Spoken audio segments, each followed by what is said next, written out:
चलें जी, हम एक और केस देखते हैं सेल ऑफ इन्वेंट्री का, रिवाइज करते हैं। बेसिकली हमने ये देख तो लिए थे लास्ट क्लास में। Shakil limited owns inventory worth 2 million, 2 million रुपयों में। ये पीकेआर में है सर, इसका मतलब इसको कन्वर्ट वगैरह करने की जरूरत नहीं है। इन्वेंट्री की कॉस्ट ऑलरेडी रुपीज में दी हुई है। The company sold inventory to a US customer for $12,000। अच्छा, यही जो पाकिस्तान में पड़ी हुई इन्वेंट्री थी जिसकी कॉस्ट 2 मिलियन थी, हमने उठा के कस्टमर को $12,000 में बेच दी। किस तारीख को? 28 नवंबर। तो एक डेट आ गई सर मेरे पास जो मेरे लिए रेलेवेंट है। ठीक है जी। फिर मेरे बच्चों, the company is due to receive the amount on 28 Feb. Very good जी सर, 28 फेब को पैसे मिलेंगे। इसका मतलब है 28 नवंबर को सेल हुई, 28 फेब को जाके पैसे मिलेंगे, काफी आगे जाके।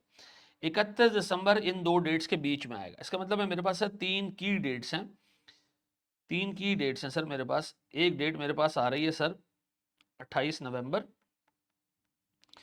एक आ रही है मेरे पास सर 31 दिसंबर, ईयर एंड है, और एक मेरे पास सर 28 फेब आ रही है।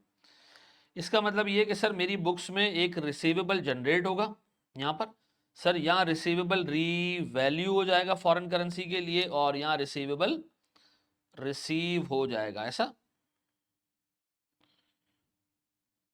अब आपने इन तीनों डेट्स के ऊपर एंट्री पास करनी है। ठीक है जी। तो आए जरा सर अल्लाह का नाम लेके हम सबसे पहले तीन की डेट्स पे फॉरेन करेंसी के रेट्स भी हमें गिवन है। सबसे पहले हम एक काम करते हैं, हम एंट्री पास करते हैं 28 नवंबर पे। 28 नवंबर पे एंट्री पास करूंगा मैं सेल की और कॉस्ट ऑफ सेल्स की। तो मैं एक एंट्री पास करूंगा, अकाउंट रिसीवेबल डेबिट। कितने से? $12,000 की मैंने बेची है सर ये इन्वेंट्री, मल्टीप्लाई बाय सर मेरे पास 210 रुपए का $1 था जिस डेट पे ट्रांजेक्शन हो रही है, उसी डेट का आपने रेट पिक करना है सर 210। अब मेरे पास सर ये आता है जनाब 12,000 इंटू 210, मेरे पास आता है सर 2.52 मिलियन सर, 2.52 मिलियन मैं क्रेडिट कर रहा हूं सर सेल्स। सर मेरी बुक्स में एक मॉनेटरी आइटम आ गया, एक रिसीवेबल आ गया जिसके अगेंस्ट मुझे कैश मिलना है। अच्छा, एक और एंट्री में साथ ही पास कर रहा हूं, cost of goods sold debit. कितने से जी? 2 मिलियन रुपए से। इन्वेंट्री मैंने 2 मिलियन की बेची है, तो cost of goods sold debit और इन्वेंट्री क्रेडिट कितने से? 2 मिलियन से। डन। ये निकल गया सर मेरे पास सेल और कॉस्ट ऑफ सेल्स की एंट्री बन गई। अब चूंकि मेरी बुक्स में एक रिसीवेबल आ रहा है और ये रिसीवेबल सर एक मॉनेटरी आइटम है, तो अगर मेरी बुक्स में ये रिपोर्टिंग डेट पे मौजूद होगा तो मैं इसको रीमेजर करूंगा फॉरेन करेंसी के लिए। सर 210 रुपए का रेट सर ईयर एंड के ऊपर 215 पे चला गया, तो मुझे क्या करना पड़ा? मुझे 31 दिसंबर को सर मुझे 5 रुपए पर डॉलर, 5 रुपए पर डॉलर बढ़ते हुए नजर आ रहे हैं। और सर मेरे पास ये चूंकि एक एसेट है, अकाउंट रिसीवेबल है, तो ये बढ़ जाएगा।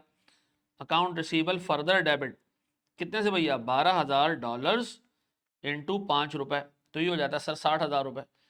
और सर ये मेरे पास गेन है, गेन क्योंकि मेरा एक रिसीवेबल है, बढ़ गया, एसेट है, बढ़ गया। एसेट का बढ़ जाना, इंक्रीज हो जाना हमारे लिए फायदे की बात होती है, तो गेन आ गया सर ये।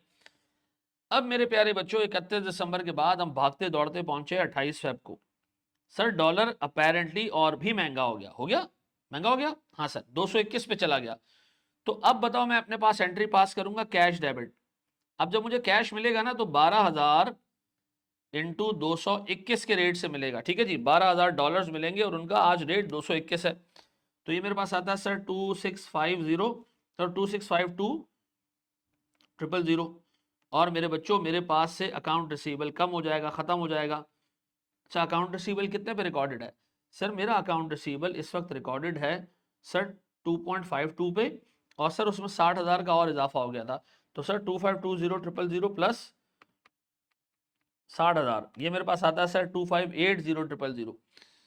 अब बताएं सर मेरे पास 2580,000, अकाउंट रिसीवेबल खत्म सर। और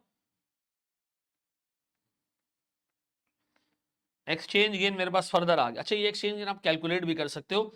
$12,000 हैं और आपका जो एक्सचेंज गेन आ रहा है ना, वो 215 से डॉलर बढ़ के 221 पे आया है। तो इसका मतलब है सर 6 रुपए से डॉलर मजीद बढ़ा है। तो अगर मैं इसको 6 रुपए से मजीद मल्टीप्लाई कर दूं तो ये मेरे पास 72,000 हो जाएगा। आप वैसे इसको काउंट कर सकते हैं, दोनों को एडअप करें, देखें बराबर आ रहा है, बिल्कुल सर आ रहा है। तो सर हमने परचेज का एक केस देखा और हमने सेल का भी एक बेसिक सा केस देख लिया, ये दोनों चीजें हम ऑलरेडी कवर कर चुके थे, सिर्फ रिवाइज करा दिया।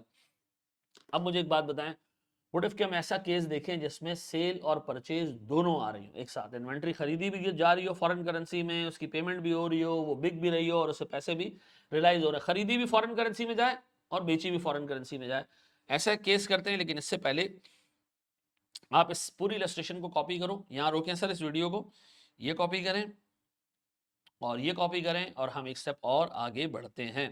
Thank you ji.